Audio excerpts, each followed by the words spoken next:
செய்தார்கள்.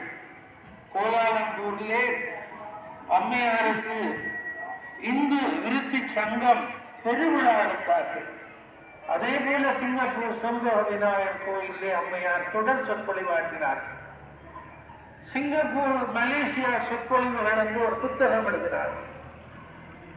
மாவட்டபுரம் கந்த சுவாமி கோயிலே 50 ஆண்டுகளுக்கு முதல் கந்த புராணத்தை தொடராக உரையாற்றினார். கையிலுக்கு வந்த குறிப்புகளை பார்த்த முன்னாள் ஆசிரியர் சண்முக சுந்தரம், முன்னாள் அதிபர், இந்த துண்டுகளை என்னிடம் தாருங்கள், இவை புத்தகமாக்க வேண்டும். பின்பு அம்மா அவர்கள் சொன்னார்கள், உங்களுடைய துண்டுகள் அவ்வளவும் பெரும் சொத்து புத்தகமாக்க வேண்டும். சிவத்தமிழ் செல்வியின் கந்த புராண சொற்பொழிவுகள் என்று அந்த புத்தகம் வந்தது.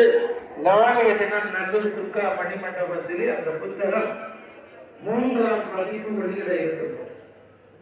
அம்மையாருடைய சிறப்பை கண்டு காரணர் வைத்தீஸ்வர குருக்களை அவர்கள் மணிவாசக சபையினுடைய திருவாசக விழாவுக்கு ஆண்டுதோறும் அழைத்து கௌரவித்தார்கள்.